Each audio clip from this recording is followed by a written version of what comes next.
Halo anak-anak, selamat datang di kelas online. Bertemu kembali dalam pembelajaran agama Hindu.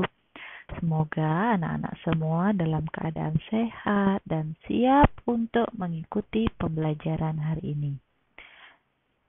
Kita ucapkan doa sebelum memulai kegiatan bersama-sama. Om Awikenam Astu Namo Sidam.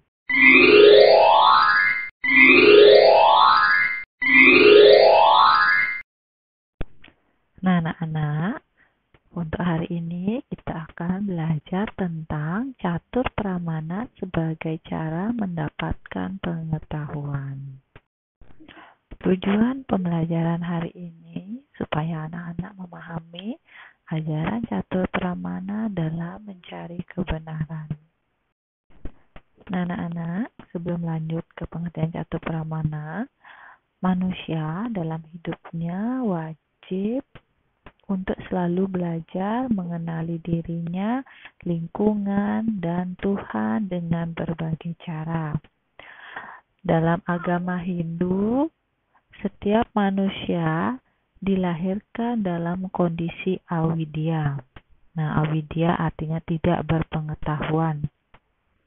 Kemudian dalam perjalanannya memulai proses menuju widya. Widya artinya berpengetahuan. Nah, tentu saja dalam proses perjalanan dari avidya menuju widya, banyak hal yang dilalui setiap individu. Dia menjadi berpengetahuan melewati berbagai proses pengalaman dan juga dialog dengan orang lain. Menjadi individu yang widya atau berpengetahuan tentu saja menjadi harapan setiap insan atau setiap orang. Sebab dengan berpengetahuan manusia menjadi makhluk bereksistensi sebagai makhluk yang beragama. Nah, ini juga yang menyebabkan satu hal yang tidak boleh ditunda dalam Hindu, yaitu kapetaning widya atau mencari ilmu pengetahuan. Dalam rangka mencari pengetahuan yang benar inilah Hindu atau disebut dengan Nyanya Darsana memberikan 4 pedoman pengetahuan atau pengamatan untuk mendapatkan pengetahuan yang benar. Nah, keempat pedoman ini disebut dengan catur pramana. Aliran ini atau ajaran catur pramana diajarkan oleh filsafat Nyanya, di mana tokoh pendirinya adalah Resi Gautama. Kata catur pramana itu berasal dari bahasa Sanskerta, dari kata catur dan prama.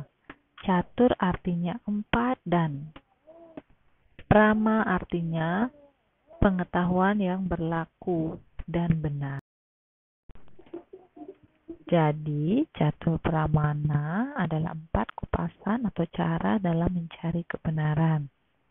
Nah, di mana alat yang digunakan untuk mendapat kebenaran disebut dengan pramana. Adapun jenis-jenis cara memperoleh kebenaran itu ada 4. Yang pertama, pratyaksa pramana. Kedua, anumana pramana. Ketiga, upamana pramana. Dan terakhir yaitu sabda pramana atau agama pramana.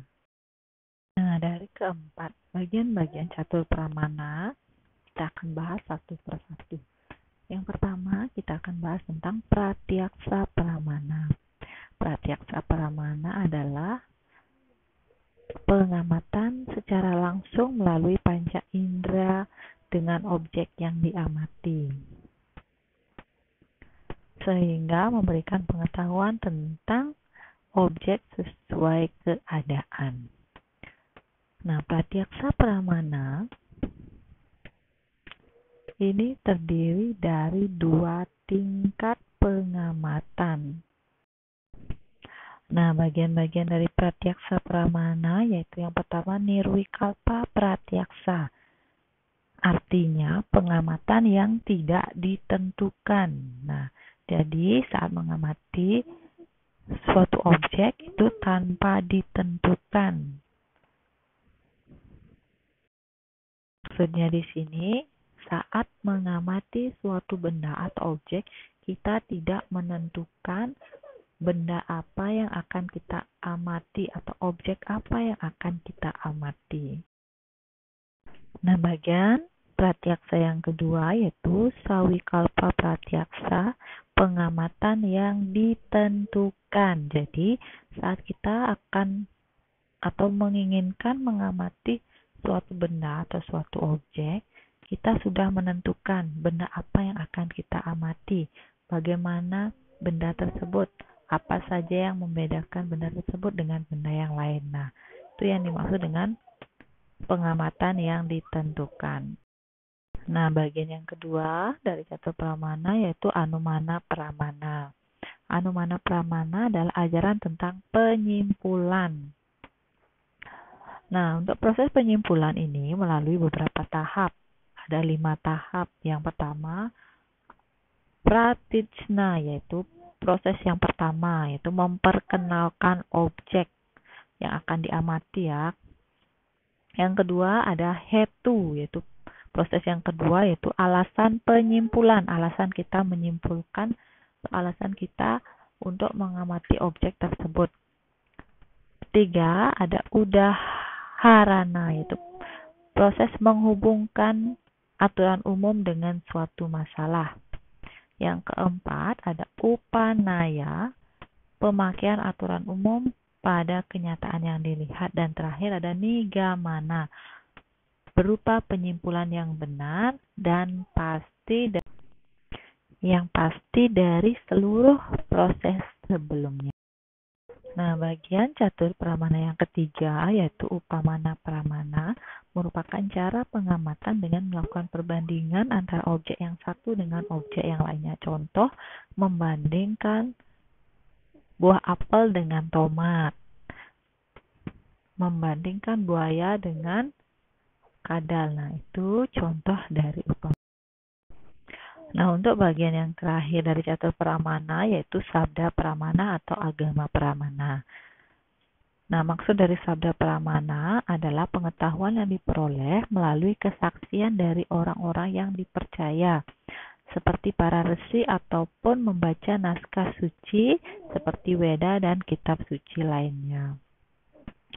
Nah, pada kesaksian ini atau sabda pramana itu dibedakan menjadi 2 jenis, yaitu laukika sabda dan vaidika sabda. Laukika sabda adalah kesaksian yang didapat dari orang-orang yang terpercaya. Nah, untuk jenis yang kedua yaitu vaidika sabda adalah kesaksian yang didasarkan pada naskah-naskah kitab suci Weda.